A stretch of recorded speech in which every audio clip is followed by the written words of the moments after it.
Hi everyone.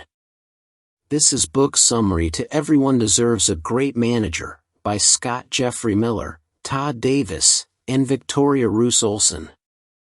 Let's enjoy the video. Please subscribing to my channel for more great content like this. You'll be notified when I upload new videos. Everyone Deserves a Great Manager, The 6 Critical Practices for Leading a Team by Scott Jeffrey Miller, Todd Davis, and Victoria Roos Olsson. Everyone Deserves a Great Manager provides essential insights into effective team leadership that can transform your management skills.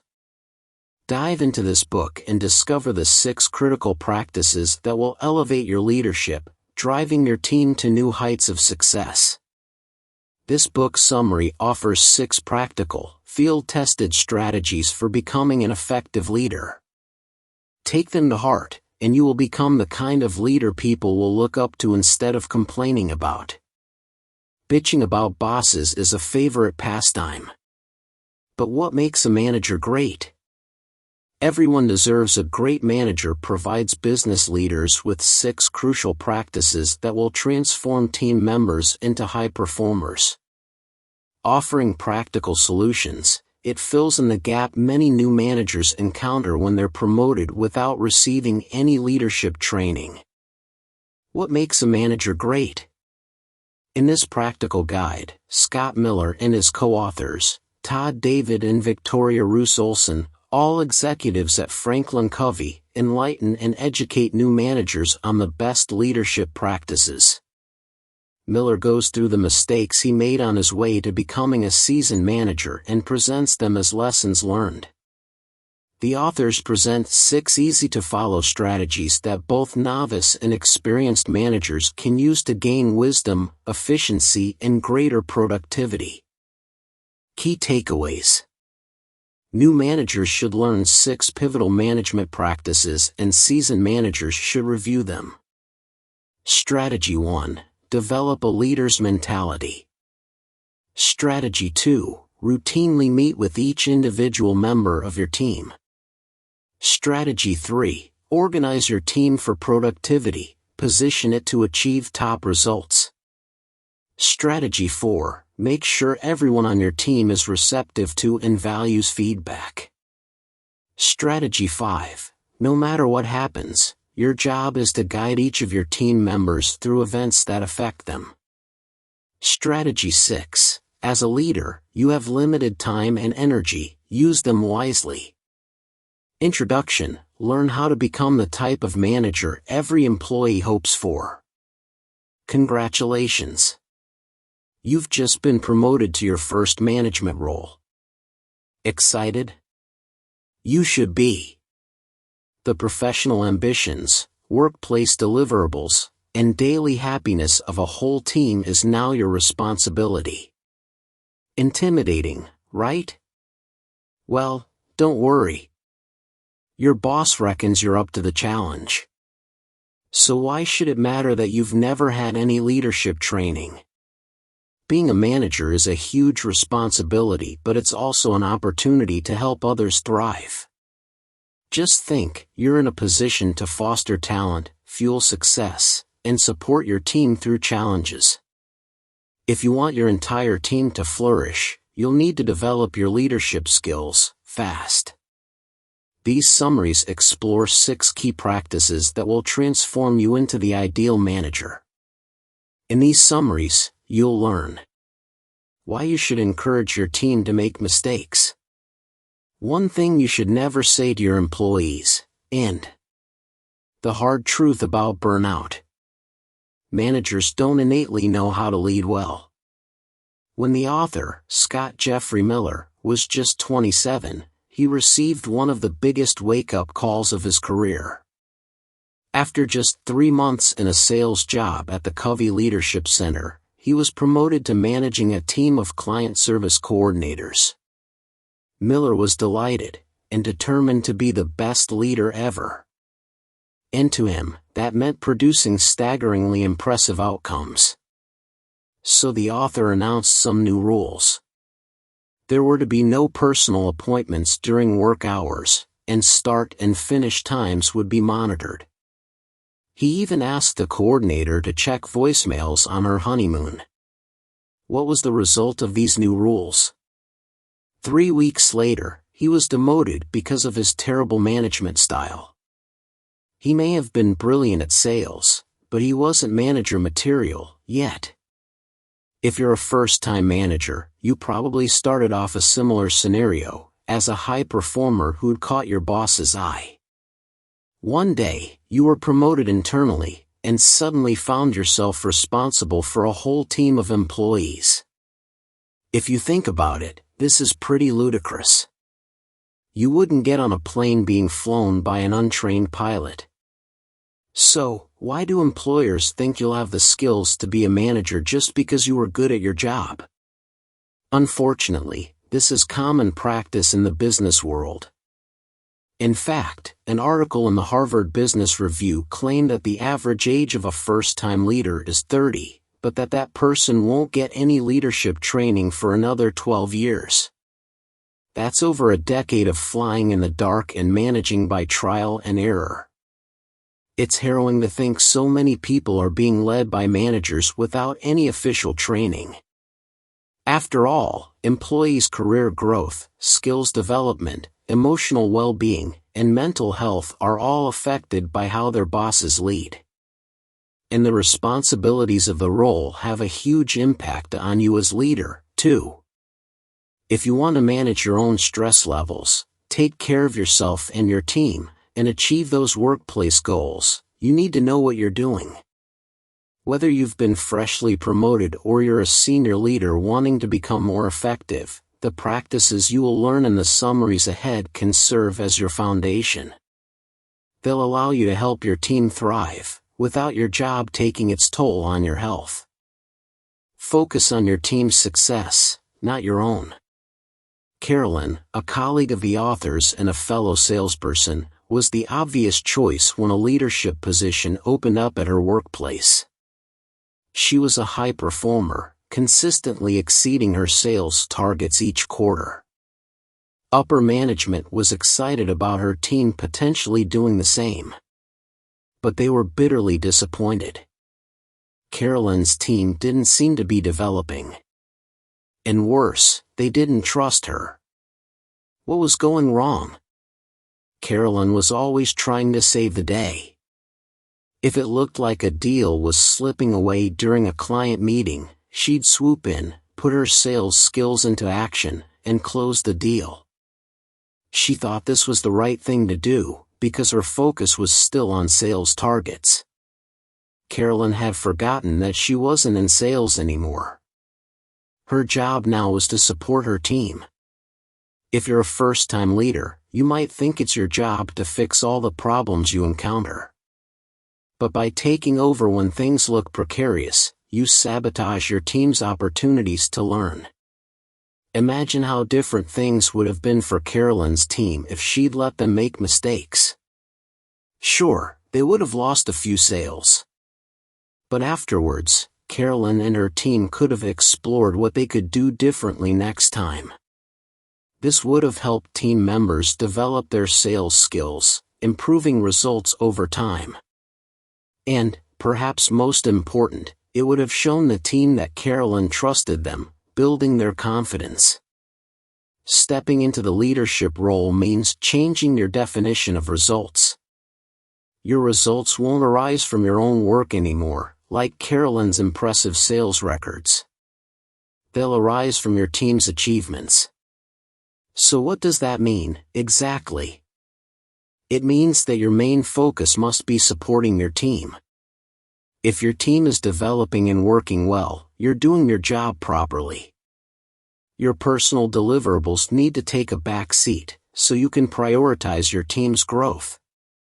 After all, what's the point of having a sales team if the manager is closing all the deals? That's not going to achieve sustainable results long-term, or increase the overall volume of sales. Get into the habit of regularly asking yourself what type of manager your team needs in that moment to be the best they can possibly be. Is there something you need to learn so you can support them? Maybe there's even something you have to unlearn, so that you don't end up like Carolyn. Regularly hold one-on-one meetings with every member of your team. Joanna was one of those dream employees, reliable, consistently hitting her targets under budget, and leading a thriving team. She was the perfect combination of low maintenance and high performance, and she did it all remotely, too. That was why it was such a shock when she handed in her notice. Horrified that the company was losing such an asset, its chief people officer, Todd, cleared his calendar to meet with her. He was determined to make her stay any way he could, with a raise, bonuses, whatever it took. As they chatted, Joanna told Todd why she wanted to move on. It wasn't the work she was doing or how much she was earning. Joanna didn't feel like her boss saw her as a person. Their catch-ups felt rushed and perfunctory. And since Joanna worked remotely, it was even more important to feel like her boss cared about her.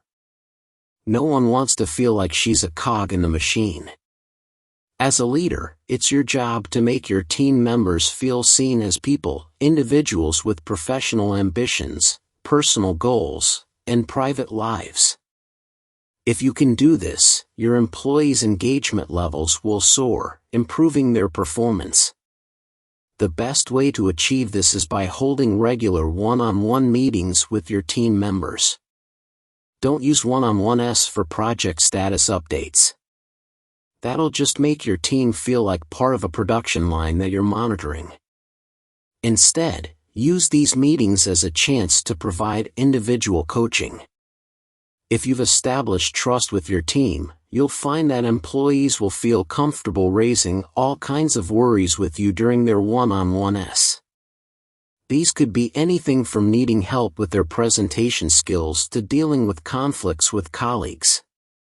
This will not only give you the chance to support them, it'll also provide you with insight into other issues that are holding your team back.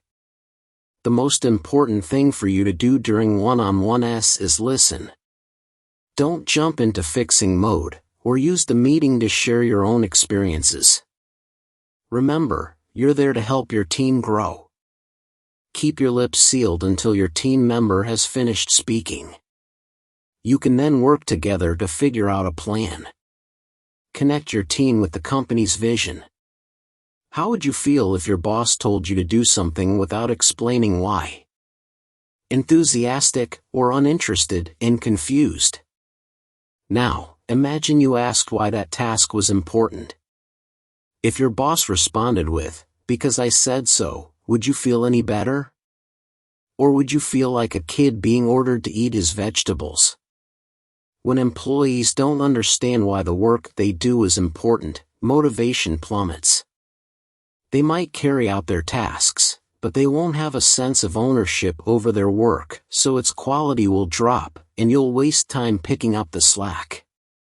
But if your team members understand how their contributions support the company's goals, they'll be infused with purpose. They're no longer just shuffling papers for the sake of it. They're shaping a memorable customer experience, or maybe helping a business recover a debt so that jobs won't be lost. And that's motivating. Your team won't be clear on what your company's goals are if you don't know them yourself. If you don't know, check in with your boss. Ask her what the priorities are, then think about what your team could do to support them. Once you know where you're all supposed to be heading, call a meeting and share the company's goals with your team. Then, as a group, explore different ways you could help achieve those goals. This is how you create deep buy-in. If a team has designed its own goals, its members will be more motivated to put in the hard work. As soon as they have a sense of purpose, they'll stop just going through the motions and take ownership. When you've finished workshopping, choose 3 goals, then create briefs for each. Appoint specific team members to work on different aspects of the project, with clear accountabilities, so everyone knows what you expect of them. Hold brief, regular meetings to check in on action items. This'll keep your team focused as you work toward your goals. Meetings like this build momentum by creating a sense of progress. They also help everyone keep their eyes on the ball amid the inevitable interruptions and distractions of daily work life. And they're a great opportunity to reconnect everyone's contributions with the company's vision, to keep your team inspired. Learn how to give feedback effectively. When the author was a college student, he worked as a waiter at the Sunset Grill in Florida.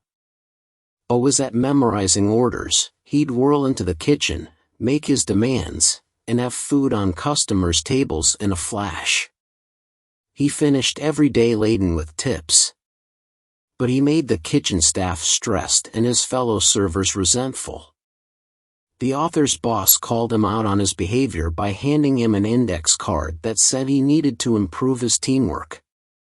The author was shocked and indignant. If the manager had focused on helping him change his behavior, instead of bluntly pointing out what was wrong, the feedback would have been much more effective. Feedback, the very word, can make your blood run cold, whether you're giving it or receiving it.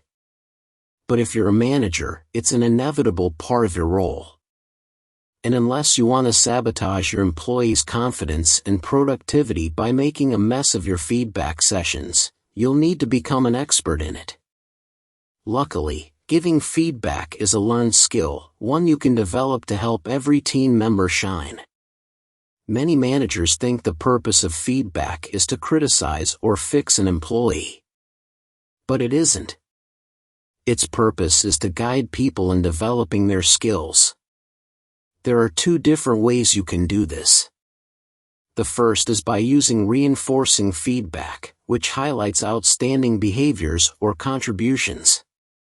It lets team members know you've noticed what they're doing right, and that you hope they'll continue to do it.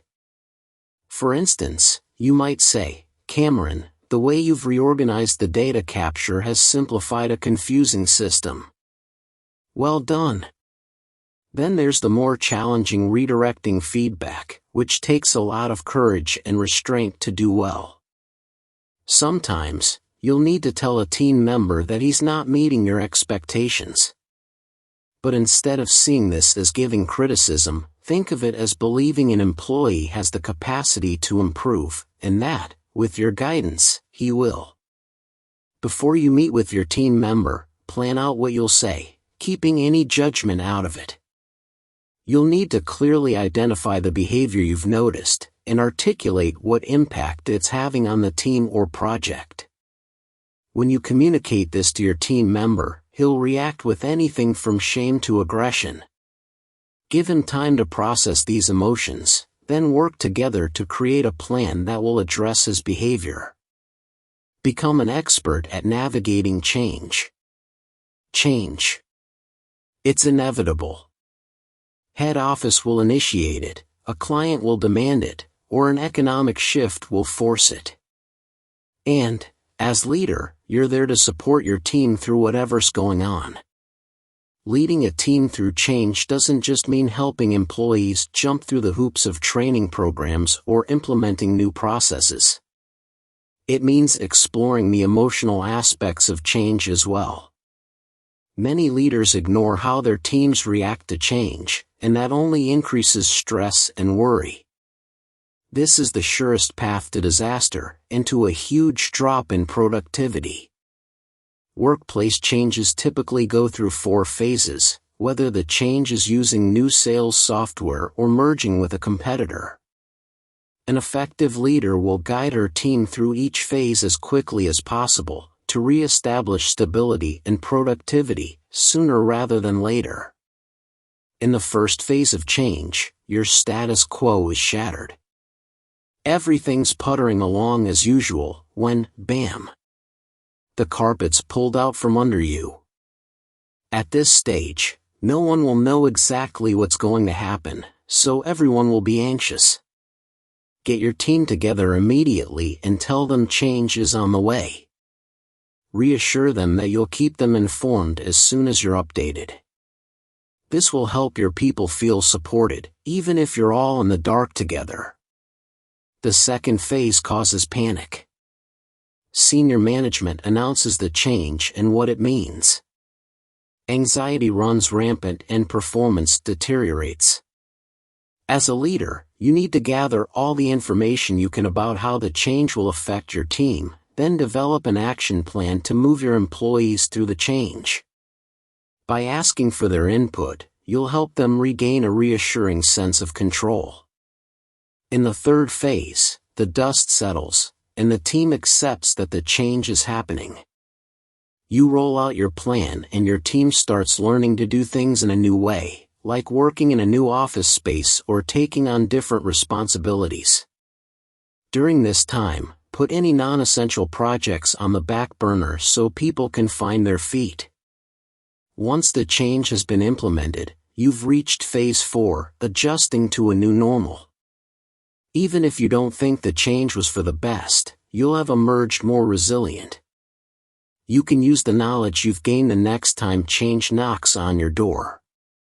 Manage your energy and time effectively. Have you ever been happy you were sick? You've kept your nose to the grindstone, pulling long hours and canceling weekend plans so you can deliver that project faster, under budget, or with astonishing results.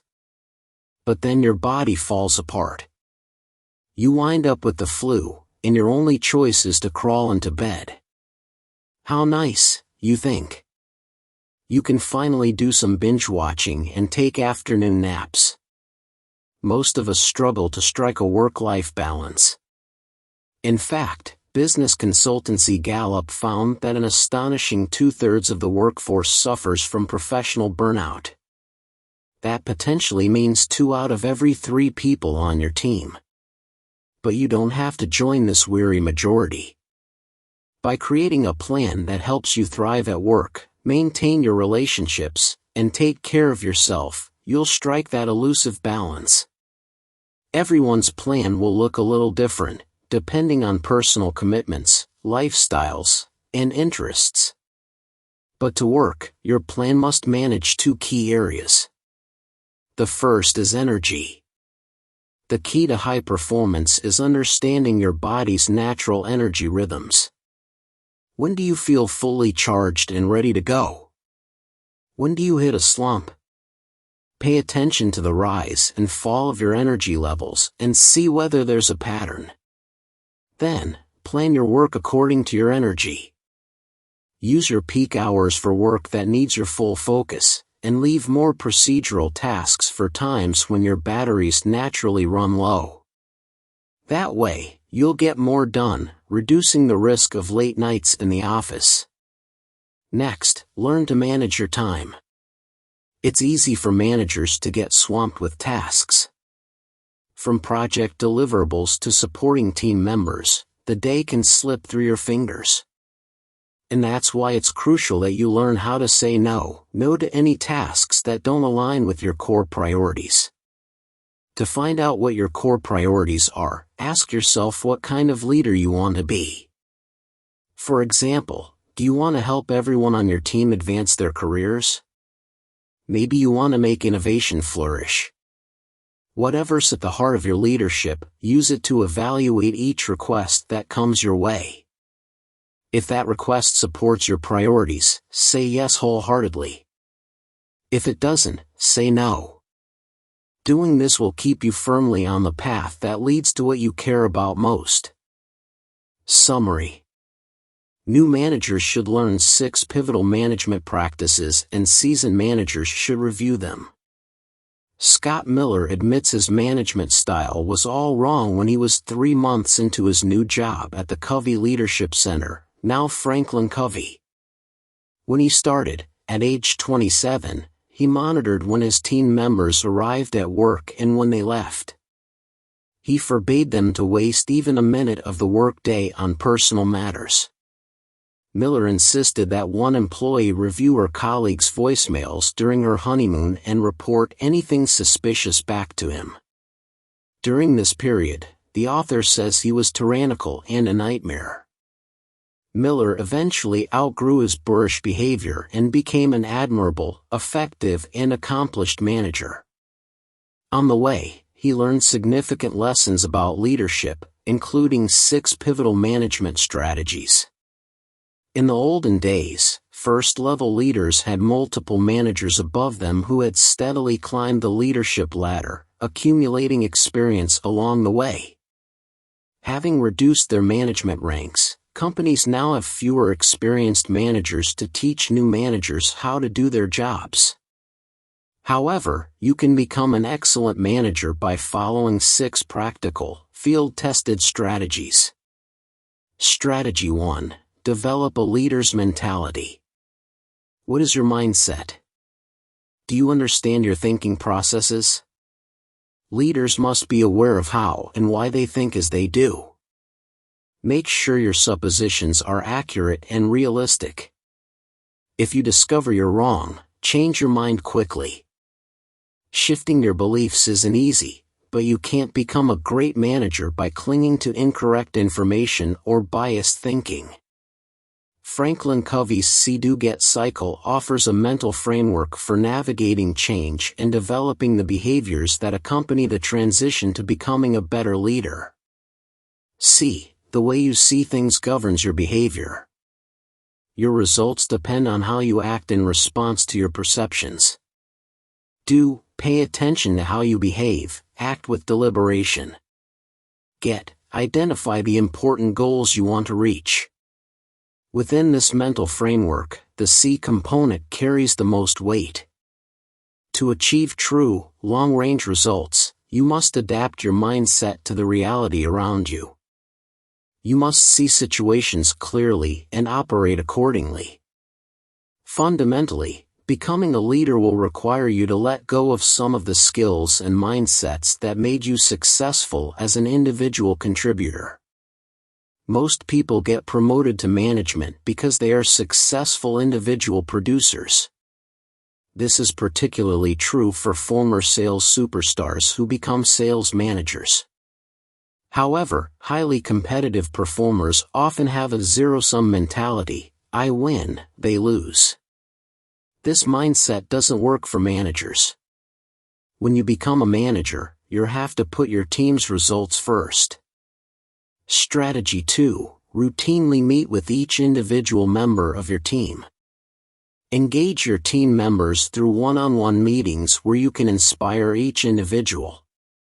Help them commit to your organization and become more dedicated, cooperative employees. Use one-on-one meetings to construct an energizing corporate culture. This means you must host the right kind of meetings. Don't let your one-on-ones devolve into status updates. What did you work on last week?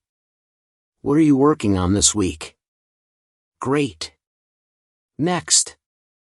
Employees often report that their relationship with their direct leader is the most meaningful relationship in their professional lives and determines whether they stay with a company or move on. Use weekly one-on-one meetings to coach your employees. Prepare in advance and set aside at least 30 minutes for each meeting. When you set a meeting with an employee, keep your commitment.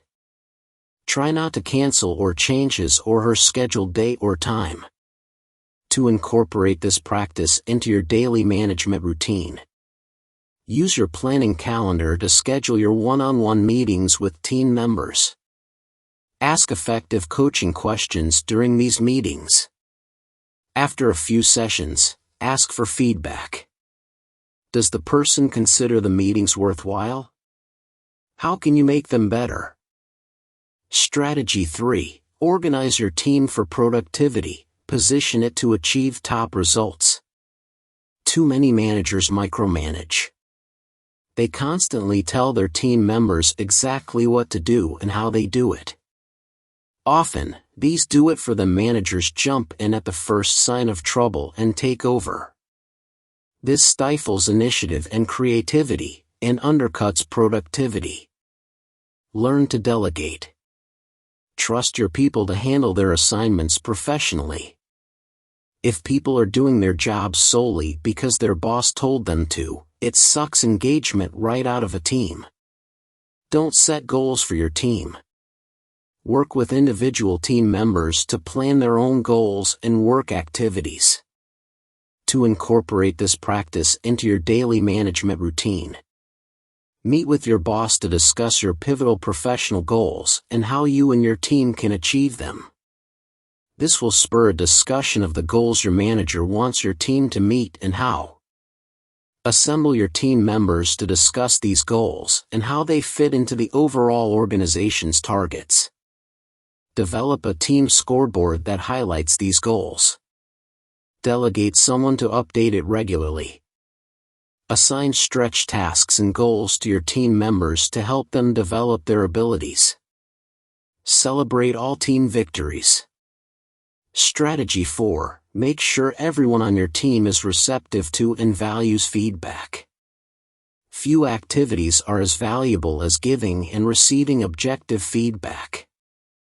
This is why you must provide quality feedback to your team members and solicit feedback from them about your work as a manager and about the company. Make your feedback constructive, actionable, specific, and sometimes tough. Don't shirk that last requirement, but avoid harshness. Picture yourself 10 years from now. What do you want your team to say about this time in their lives? What results will you and your team have delivered? How would you want your team to describe your leadership? Regard feedback as coaching, and use it to boost and help your team members. Never put them down. They need to understand material that might not be clear to them. Emphasize reinforcing feedback that recognizes and affirms positive behavior. To incorporate this practice into your daily management routine, tell your team members that in the future, the team will put a premium on giving and receiving feedback. During the next month, solicit significant feedback from someone close to you. Strategy 5. No matter what happens, your job is to guide each of your team members through events that affect them.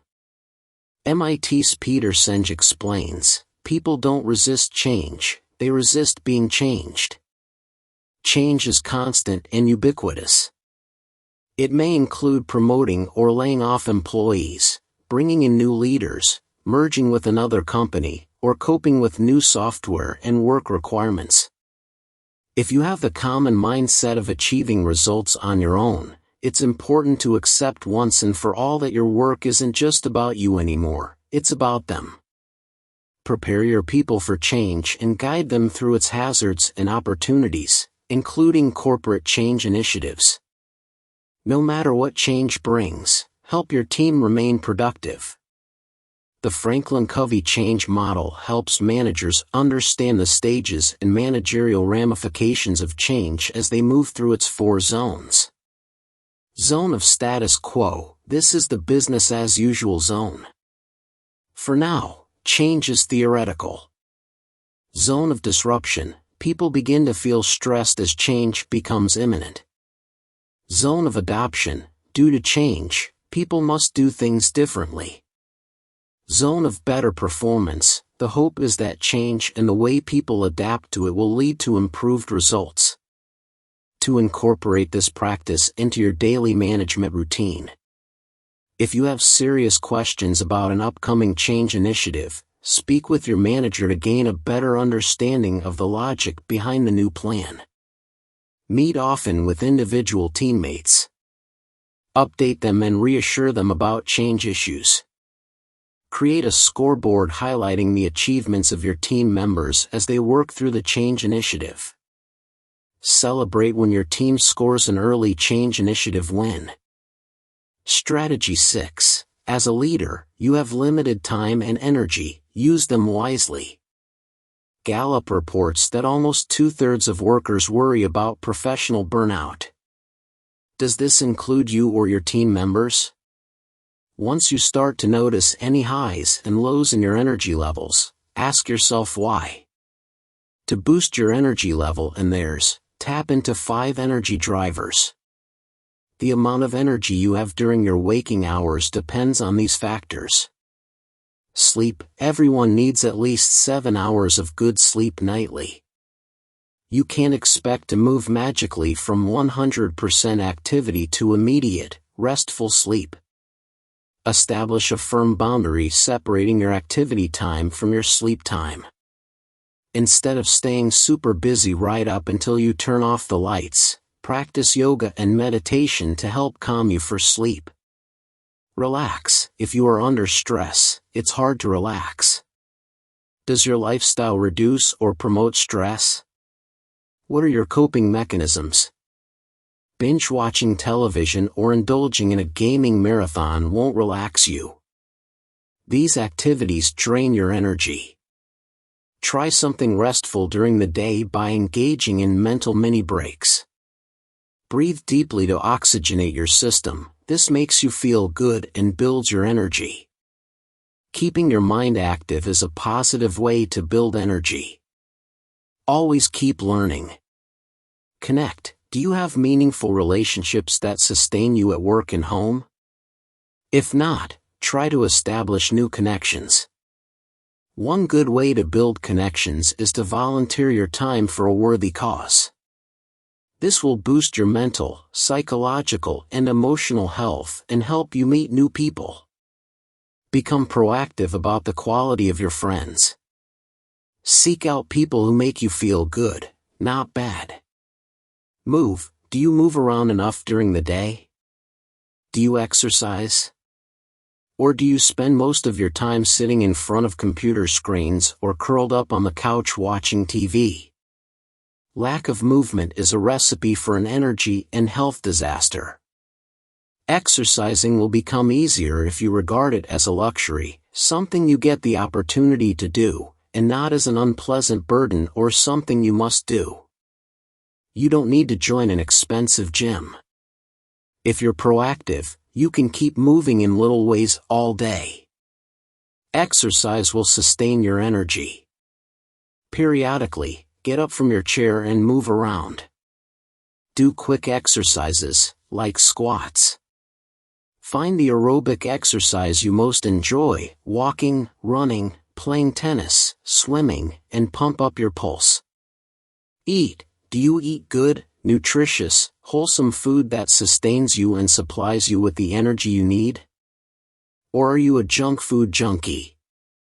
The best foods for fueling your body are whole foods, not processed foods or quick-hit carbohydrates. Fruits, vegetables, nuts and berries are best. Take healthy snacks to work so they're available when you get hungry. That habit will help you avoid buying a candy bar or a bag of potato chips from the vending machine. If you're not sure how you measure up on the nutrition scale, track what you eat. Do you embrace these 5 energy drivers? A deficit in one area tends to diminish the 4 other areas. Rate yourself against each factor, and work to improve your grade. Develop a robust energy level that will hold steady morning, afternoon, and evening. Remember, when you're a team leader, your energy level isn't the only one that counts. The energy levels of your individual team members are also important. Be a positive role model of healthy practices for your team members. To bring positive energy to your team meetings as part of your daily management routine, take these steps. Conduct your own personal energy audit. Determine your daily energy requirements. Plan your schedule accordingly. Plan your weekly activities. Devote 5 to 10 minutes each day to refining your activity plans.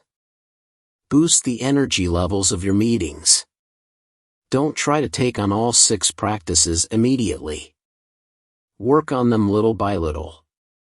With a concerted, focused and determined effort, you will eventually master each one and become the great manager every employee wants as a leader. Final summary. The key message in these summaries. Your actions as manager will have a huge impact on your team's productivity, not to mention its members' happiness and health. When you're a new leader, it's easy to get swept up in your own ambitions. But if you want to be an effective leader, one who can help employees reach their full potential, you need to let go of thoughts about your personal success. To be an effective leader, you must focus on supporting your team. That's the true purpose of a manager, and the only way to do your job well. Actionable advice: praise team members in a way that speaks to them. When it comes to being praised, everyone has personal preferences. Some employees will love it if you applaud them during a staff meeting. Others will be mortified by this type of public attention, preferring you to say thank you during a one-on-one. Make it your mission to discover how and when you should deliver your praise to each individual on your team. That way, you can tailor your approach and make sure your words of gratitude and encouragement hit the right note every time. Thank you for watching. Please subscribe, like and share. See you in next videos.